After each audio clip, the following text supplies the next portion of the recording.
Running a Fever, episode 61. We're going to talk about death today.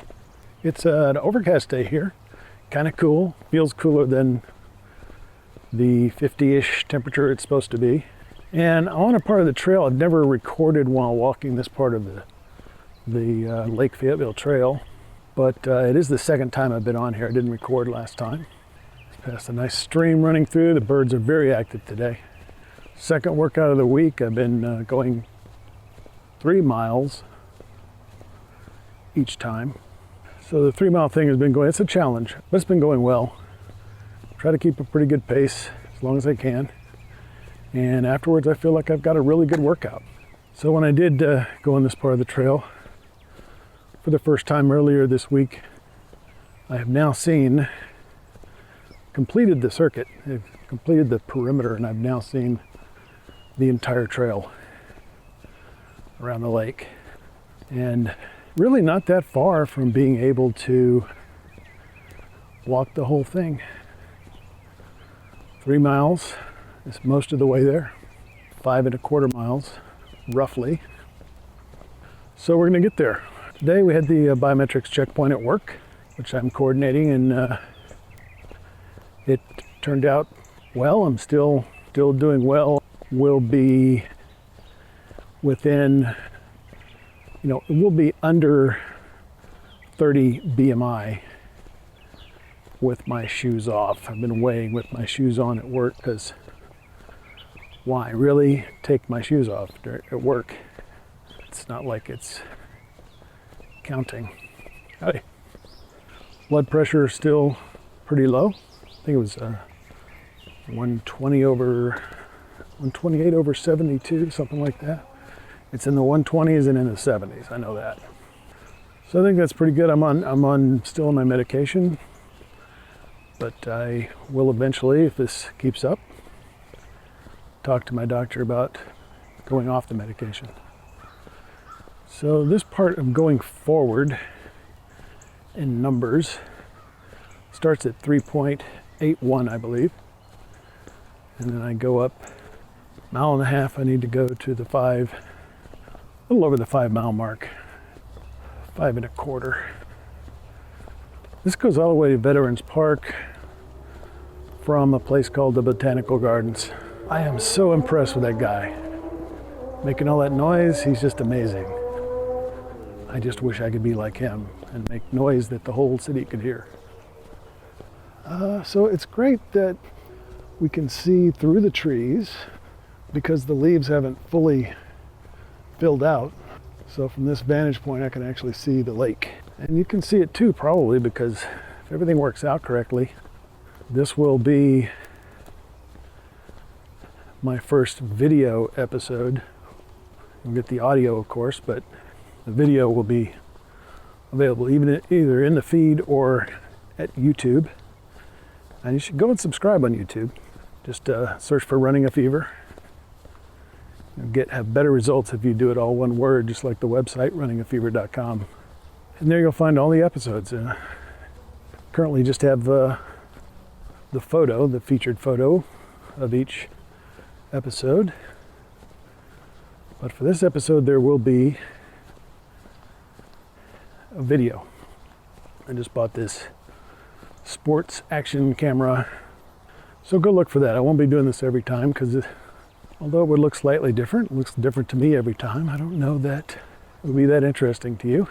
If you'd like to see it every time, then by all means, comment on this episode at runningafever.com. You have to go to the website and then click on the episode. Go to the episode page, and there you can comment on it. Or you can click on contact and just send me a message that way. Or you can comment on YouTube. It's a lot easier. Just go there and enter a comment.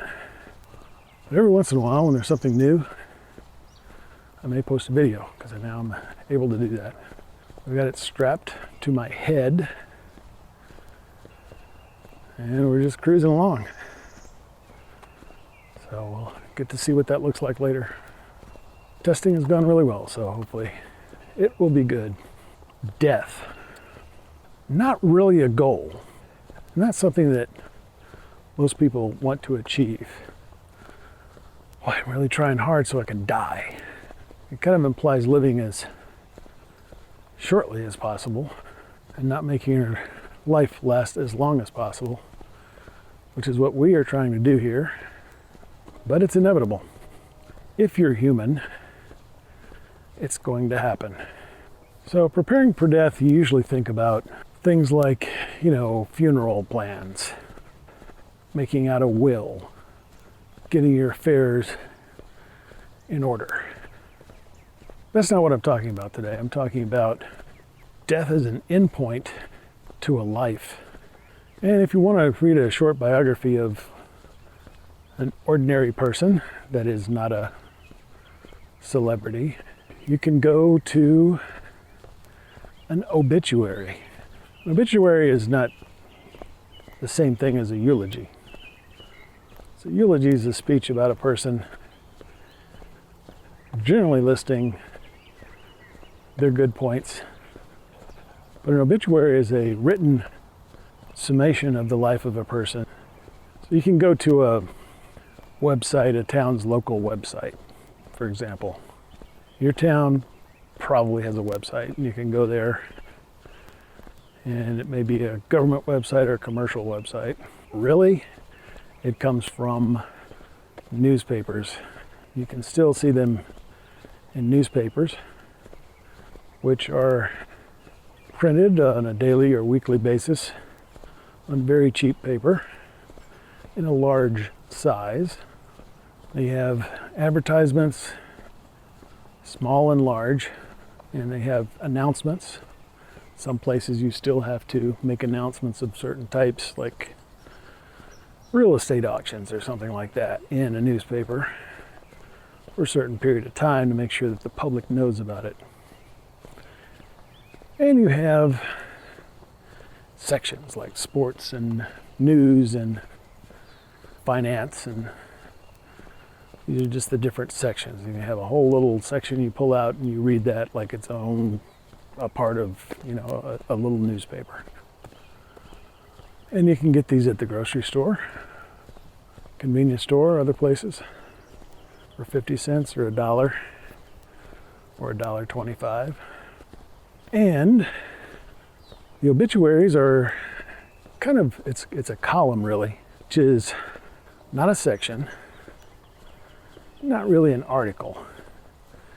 It's a place in the paper that has a certain type of information that is available in every issue. One thing you can count on is people are going to keep dying. So if your town is large enough, someone will be dying every day. And that's probably true of any place that is large enough to have a daily newspaper. So every day people are dying, and there are these little brief biographies. And they usually mention members of the family.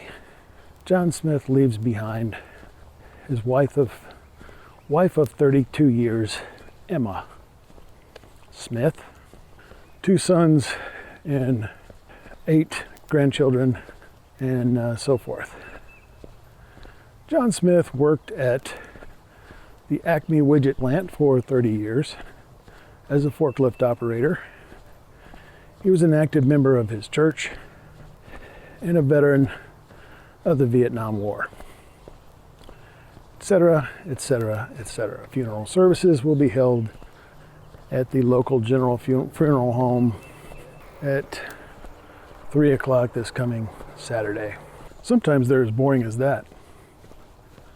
I mean, the obituary is usually written by someone who knew the person, hopefully somewhat well, and may have input from several family members or friends. And sometimes you get something more interesting, like one that I read not long ago about a man who was similar to the story I told, but it talked specifically about how he loved his job and the people that he knew there, because he had been there for a long time. And at the end it said that instead of saying the funeral will be held It said, a celebration of his life. I like that. I like that, because really, we all have our different ways of grieving, but one part of that, and one thing we definitely need to do, is to celebrate the life of the person who has left this world. I want to prepare for this. Now is the time, because we're living, to fill up our resume, to fill up our obituary with good things. People, friends, family, love. Do you want your obituary to just mention those facts? Daughter of Paul and Mary, worked at several jobs in the accounting industry throughout her life. And that's it. Or do you want people who really know you at a closer, deeper level to write an obituary because they know from personal experience what you did with your life and how good and full and rich it was, and how you enhanced the lives of other people around you, how you really contributed something to this world. And most of all, the joy that you had throughout your life. That's what I want. I want an obituary filled with joy. And so I'm not preparing for death by making a will or buying funeral insurance or getting my affairs in order, although all of those things are important. I'm preparing to fill out a really awesome obituary someday, because I'm gonna die. It's just a matter of how I get there. One of the good things, perhaps a bad thing about video, is you can capture everything. I don't have to go along with a camera and decide when I want to snap a picture. I'm capturing everything. Like that time when all right, let me get this straight. Mile and a half would be 4.8. Warning. Live math. Warning. Live math. 5.3. I'm not sure what they call that kind of bicycle, but that's what I was thinking about. I was remembering that I'd seen a bicycle one time and I didn't have time because he went by really fast, so he was actually going the other direction. So I didn't get time to take a picture of it because it was strange. To Is where? the parking lot up there? About a mile and a half. Oh, okay, thank you. Hey. What's up? Howdy. Diet report. I think I'm up to about 1,500 calories a day. Staying roughly the same weight. I gained about 4 pounds earlier in the week from eating really high calorie suppers. And then I lost it in the last few days. And I wasn't starving. I was eating, 1,300, 1,400. Last night it was about 1,600 calories. Lost a pound. And this doesn't, you can't say, well, however, the differential in calories today from what I burn is going to result in weight loss the following day. It's not exact like that. So you got to keep an eye on the trend and your averages. And I'm not doing that, not like calculating the averages, just kind of keeping a mental average. And I think I'm, last few days, about 1,500 calories with little or no weight change. If you're watching the video, hopefully you can see the water through the trees right now. Be sure to capture that before it goes away. When the trees fill out.